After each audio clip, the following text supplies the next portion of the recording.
네, 여러분 반갑습니다. 반갑습니다. 우리 이 대한민국은 세계 유례를 찾아볼 수 없을 정도로 빠른 속도로 이 국민소득이 증가를 했습니다. 그러니까 서구 선진국들이 산업혁명 이후에 한 250년, 300년 걸려서 했던 일을 50년 만에 해냈어요.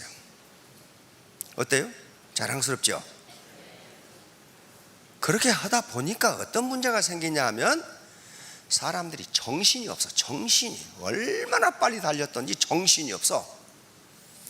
그런데 문제는 어디 있냐면요, 우리가 국민소득 2만 불에서 3만 불을 가는데 시간이 어마어마하게 걸렸어요.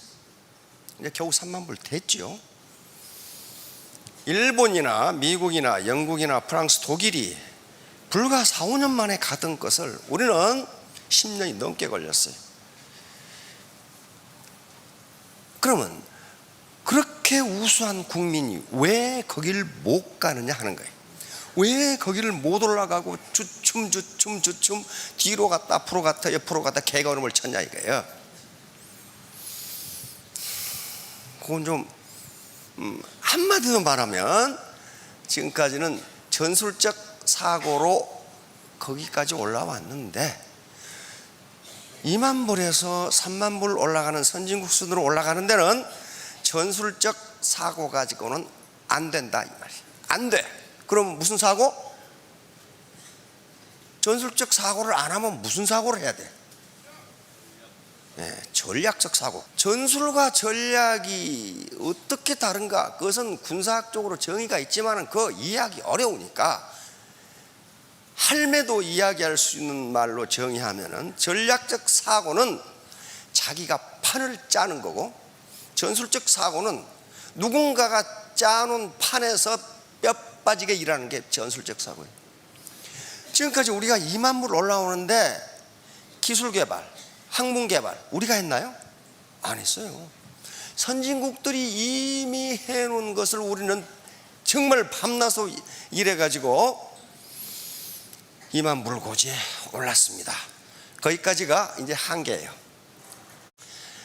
그게 이제 중진국의 선두자리예요.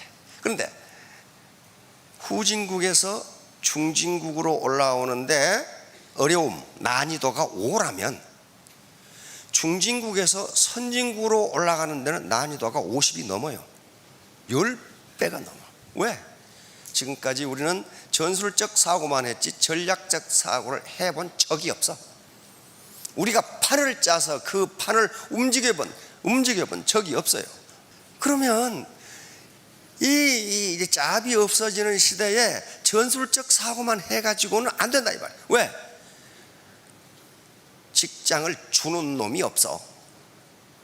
주는 놈이 없어요. 점점 없어지죠. 직장이 점점 없어져. 그러면 자기가 판을 짜야 돼요. 이게 전략적 사고예요. 이제 그렇지 않으면 현상을 타파할 수 없어요. 전략적 사고. 자기가 자기 잡을 만들어야 돼. 자기 직장을 만들어야 돼. 자기 시스템을 만들어야 된다. 서민이 할 수 있는 유일한 방법은 기존의 네트워크 회사에 들어가서 자기 판을 짜는 수밖에 없어요. 아무도 그걸 짜주지 않아요. 내가 짜야 돼. 내가 짜면 내가 누구가 돼요? 내가 전략가가 되는 거예요. 전략가가 돼야 이 난국을 극복할 수가 있어요. 아무튼 이제 우리는 전략적 사고를 해야 되는데 전략적 사고를 해야 된다는 것을 우리 그러면 국민이 모르냐? 알아. 한 20년 전부터 창의성이 중요하다, 창의성이 중요하다 그 말 자꾸 했어요. 그렇죠? 근데 창의성이 중요하단 말을 자꾸 한다는 건 무슨 얘기예요? 창의성이 없다는 걸 얘기해요. 창의성은 다른 게 아니에요. 내가 판을 짜는 거예요. 누가 짜는 판 속에서 내가 하는 게 아니고 내가 판을 짜는 거예요. 자, 그러면 여기 이거 외워두세요. 무슨 등자입니까? 오를등. 굉장히 공부를 잘하시는 분들이. 이 고자는 높을 코. 자자는 스스로 자인데 여기 전치사입니다. 뭐뭐으로부터, 영어로 from이에요. from. 이 자자는 사람의 코를 보고 만든 글자입니다.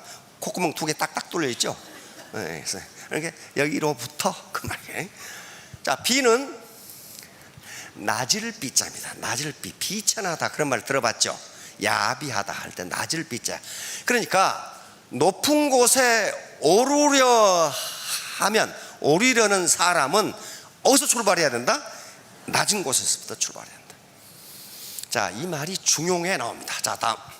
자, 등고자비.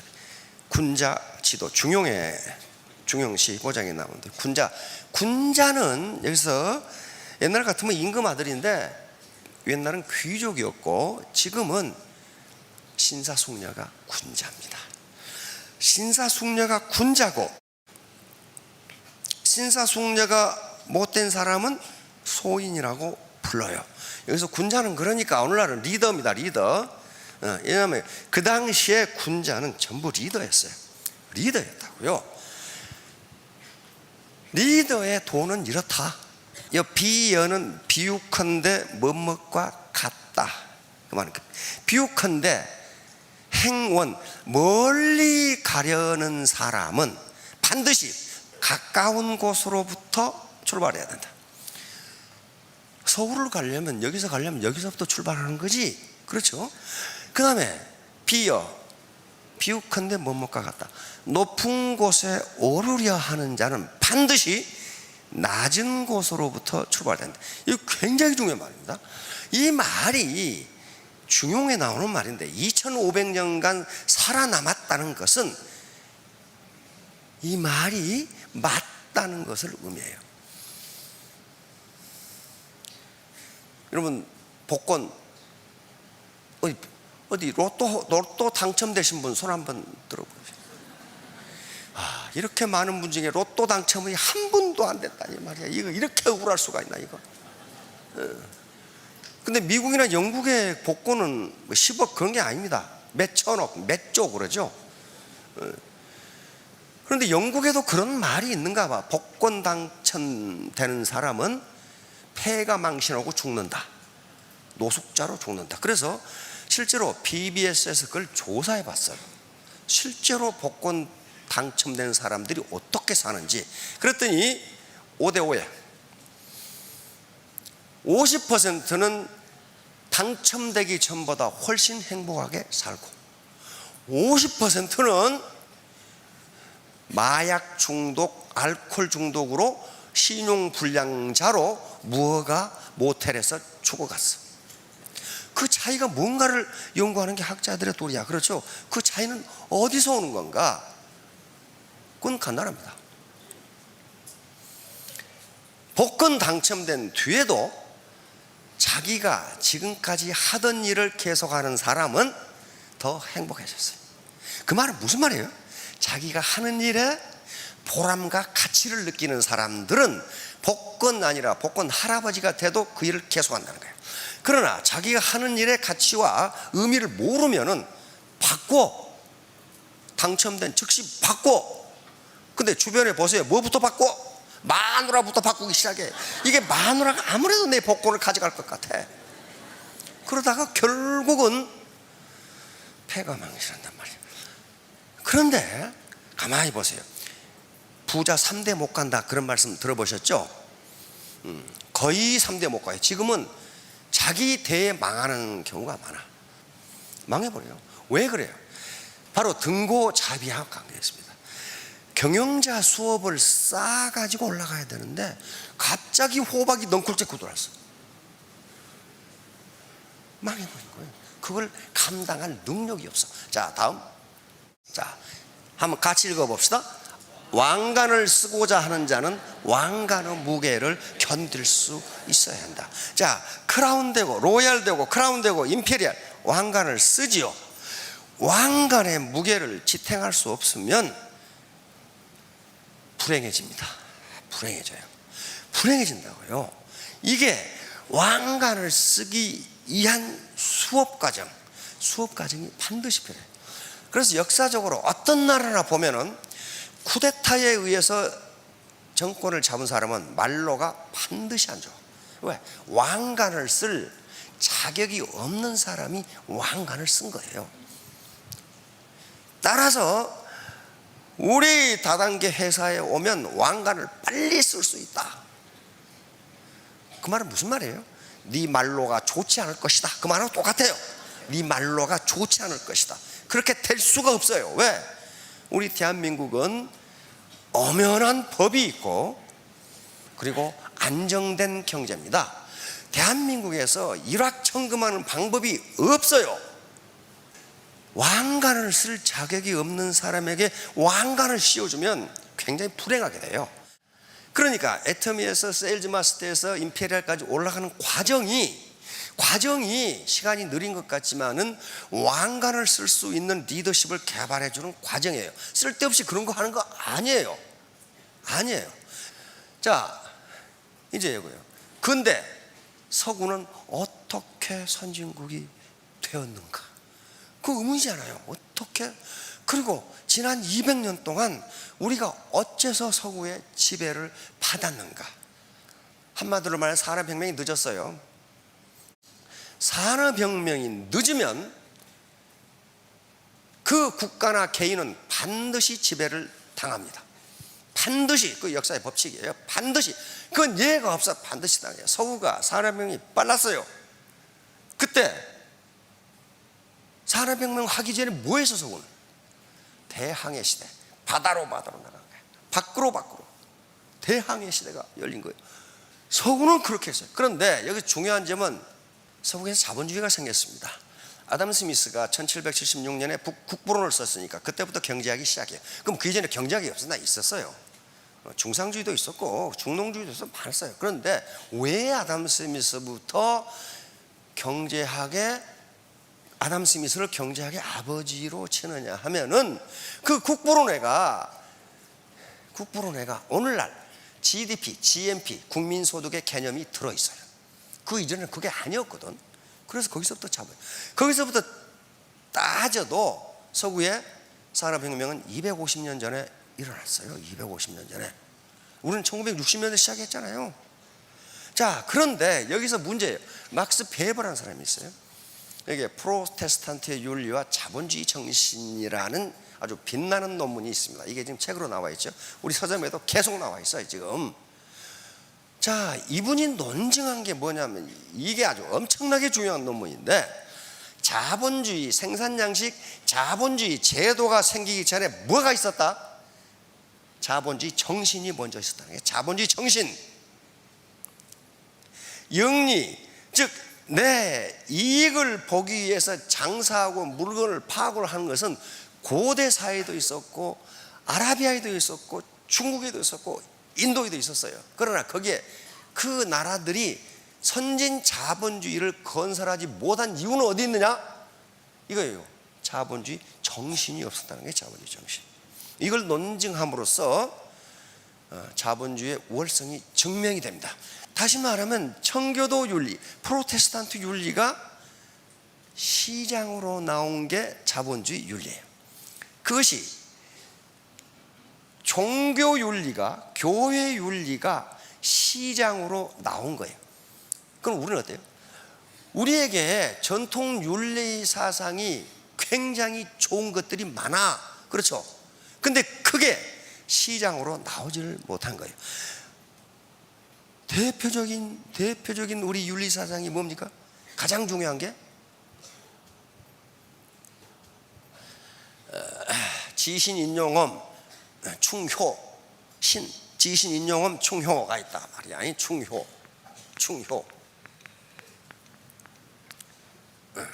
지신인용엄 신이 있고, 우리가 동양 삼국, 중국, 일본, 한국이 있는데요, 지신인용엄 충효는 동양 삼국에서 다 중요하게 생각했어요. 그렇죠? 지신인용엄 충효. 그런데 만약에 이런 것들이 충돌하면 어떡할 거냐 하는 문제. 충돌하는 경우에 그 나라 또는 그 민족이 어떤 것을 택하느냐가 그 민족이 가장 중요시하는 윤리관이에요. 윤리관이야. 우리는 이 중에 뭘 택해요? 뭘 택했냐고. 우리는 효를 택했습니다. 효를 택했어요. 임진왜란 때 장수가 전투를 해. 지금 전투를 하는 것은 충입니다. 그렇죠? 충이에요. 그런데 전투를 지금 한참 하고 죽을똥살똥하고 있는데 아버지가 돌아가셨다. 그렇게. 그러면 군복을 다 벗어버리고 칼을 내버리고 장례를 치르고. 장례. 그거 뭐야? 국가 입장에서는 이거 형편없는 아니야. 이거 전쟁하다가. 그런데 국가에서 뭐라고 그랬어요? 허허, 그놈 효자라고. 그래서 이게 충과 효가 충돌하면 우리는 반드시 효를 택했어요. 효를 택했어요. 일본은 뭘 택했어요? 충을 택했습니다. 충. 조직에 대한 충성이야. 그래서 일본의 기업은 1500년 기업이 있어요. 조직을 중요시해. 조직. 이 기업이란 조직을 중요시해. 그러니까 문화가 전부 달라요.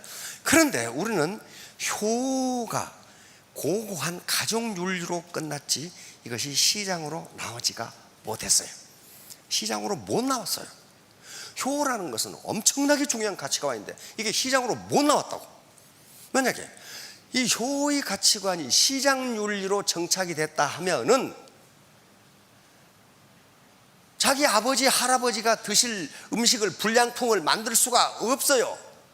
그렇잖아요. 자기 손자가 먹을 가지고 놀 장난감을 불량품을 만들 수가 없다고. 효가 시장으로 나와버렸으면 못 나왔어요. 그러니까 뭐예요? 자본주의 윤리가 아직 확립되지 않은 상태에서 소득이 빨리 성장하다 보니까 선진국으로 가는 게 이렇게 힘들고 세계적으로 유명한 갑질이라는 문제가 나오는 겁니다. 자, 바로 청기도 윤리. 이거 보세요. 정직, 절제, 천지의식, 근면, 신뢰, 성실, 구제, 겸손, 시간. 이거 낯선 것 있나요? 없어요. 이게 시장으로 나와서 시장 윤리가 돼버리. 그러니까 정선상략 저기 있네. 정직하고 선한 것이 가장 최상의 전략이다. 다시 말하면 거짓말을 일삼는 어떤 기업이 있다면 그거 오래 못 갑니다. 곤망해요. 곤망합니다. 거기 돈 벌 것 같아요? 그렇게 되지 않아요. 서구가 이렇게 되는데 250년이 걸렸다니까. 이게 나와서 천민자본주의, 파리아 캐피탈리스무스, 영어로는 파리아 캐피탈리즘. 자, 이것도 막스 베버의 이 체계가 있어요. 돈을 벌고 사용하는 과정이 윤리적으로 맞지 않다. 그런 말이야. 윤리적으로 맞지 않다. 그러니까 다른 놈이야 피해를 보건 말건 내 돈벌이만 하면 그만이다. 다시 말하면 여기서 특히 막스 베버가 이야기하는 게 고리대금업이라든가 투기, 불공정 거래, 폭리, 매점 매석, 거짓말 이런 걸로 돈을 버는 걸 천민자본주의라고 이렇게 했습니다. 천민자본주의 상태에서는 절대로 선진국이 될 수 없어요. 왜? 그 단계를 벗어나지 못해. 일정 소득 수준이 되면 뒤로 빠꾸해버려. 그래서 막스 베버가 이런 얘기를 한 거예요. 지금 천민을 여기 파리아라고 그러는데 이건 인도의 캐스트에서 나왔습니다. 인도 캐스트 인도 분으로 와 계시나? 맨 위에 계급이 뭐예요? 브라만. 그 밑에 브라만은 지주나 승려 계급입니다. 사제 계급이에요. 크샤트리아. 그 밑에 크샤트리아가 있죠. 이건 정치인, 왕족, 그리고 지주, 장교. 이게 크샤트리아. 그래서 실제로 인도를 이끌어가는 것은 제2계급이 이끌어가요. 근데 바이샤가 있죠. 그 밑에. 바이샤는 농민이라든가 이런 사람들이. 그 밑에 수드라. 이건 천민이에요. 천민.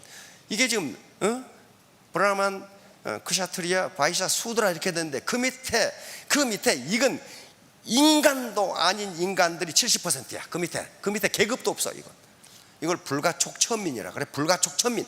그놈을 접촉하면 내가 더러워지니까 접촉하지 마라. 이게 파리아예요, 파리아. 그래서 이렇게 되면 절대로 선진 자본주의가 될 수 없다는 게 막스 베버의 이야기입니다. 19세기 말 20세기 초의 세계 최고 지식인이었죠. 자, 다음 로버트 엑슬러드라고 미시간 대학 정치학 교수인데요. 어떻게 게임을 해나가면 최적이냐는 거예요. 우리가 사는 세상은요, 죄수의 딜레마 게임이 진행되고 있어요. 지금 죄수의 딜레마 게임이에요. 저놈을 믿을 수가 없어. 믿을 수가 없는데 내가 어떻게 행동 전략을 택할 것이냐. 그래서 이분이 컴퓨터 프로그램을 해서 세계 컴퓨터 대회를 하면서 어떤 전략을 갖는 게 인생을 성공적으로 사느냐 게임을 해봤어요. 게임을 한두 번 한 게 아니라 100만 번을 해서 100만 번. 이 결론을 얻었습니다. 뭐였어요? 남의 성공을 질투하지 말라. 두 번째, 먼저 배반하지 말라. 죄수의 딜레마 게임에서는 배반하는 놈이 많아요. 우리 지금 전직 최고 이 국가 책임자도 배반하는 놈 때문에 지금 국가 밥을 들고 계시잖아. 자, 그 다음에 협력이든 배반이든 그대로 갚아라. 마지막 이게 중요해요. 너무 영악하게 굴지 마라. 너무 영악하게 굴면 이길 것 같은데 반드시 손해본다는 거예요. 반드시 손해봐. 반드시. 시간이 별로 없는데 한 예를 들면 전번에 내가 말씀드렸어요. 어떤 사람이 글을 써놨더라고. 글을 읽어봤더니 무슨 말이 있냐면은 시골에 자기 엄마가 사시는데 이웃집에 또 아줌마들 많죠. 근데 양쪽이 동시에 오리를 부화를 했어요. 15마리씩.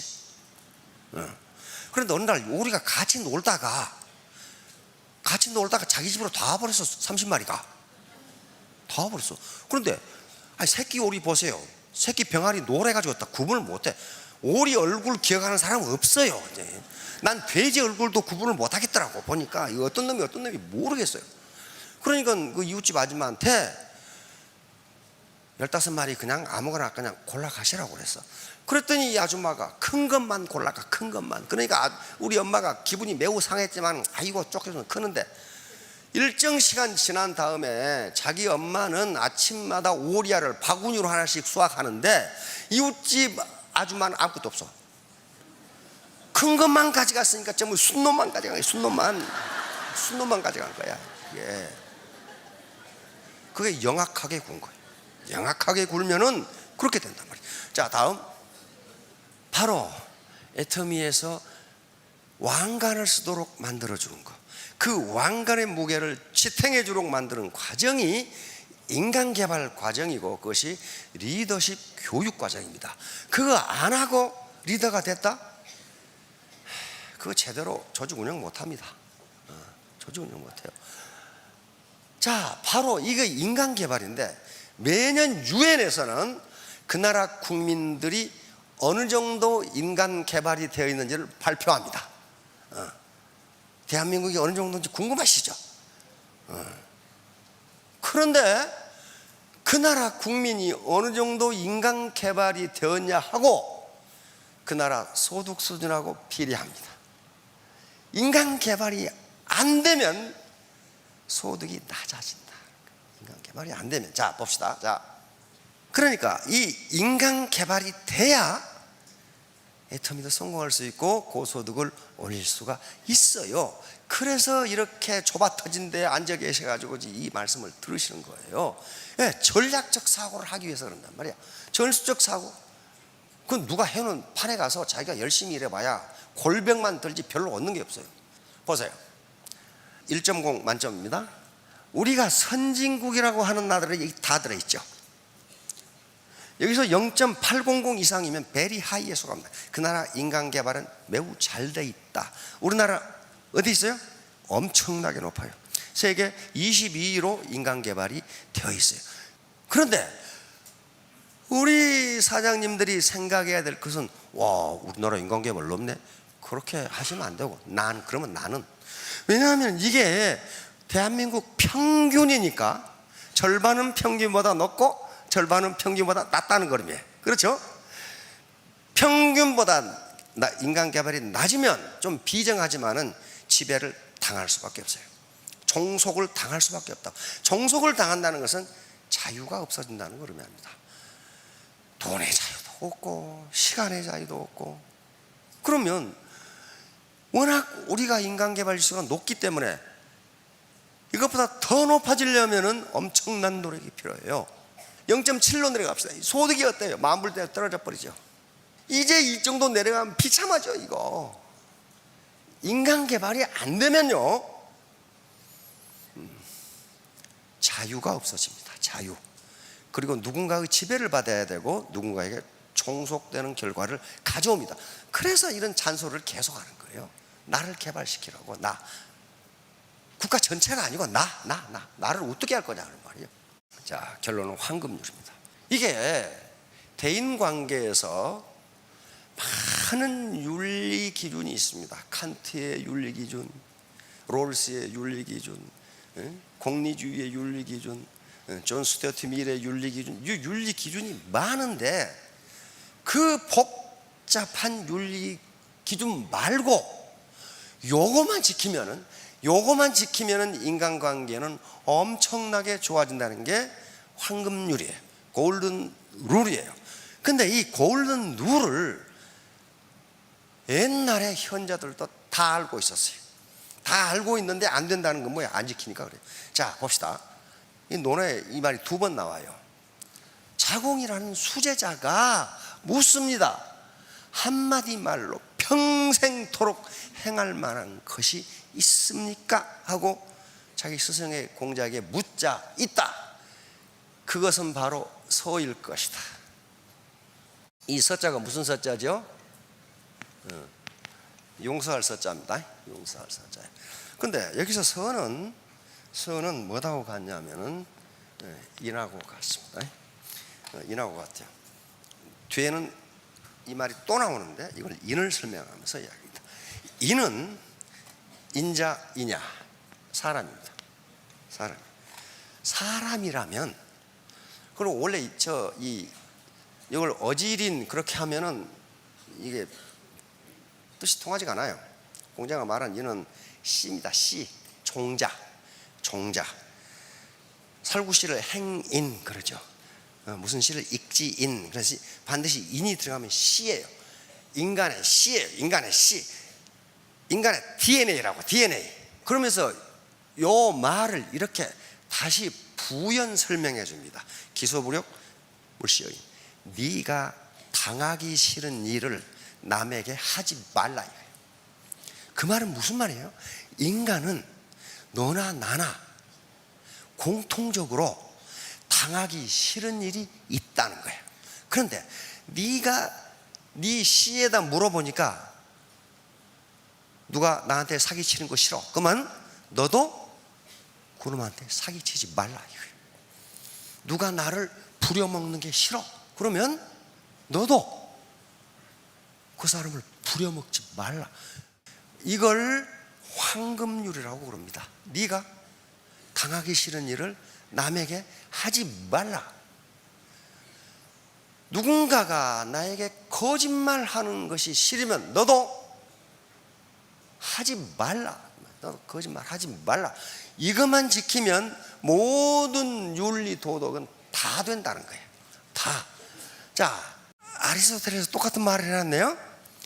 우리는 남이 자신에게 대해주기를 원하는 것과 같이 남에게도 그렇게 대해줘. 그러니까 세계 동서고금을 만나고 현자들은 이게 황금률이라고 생각했어요.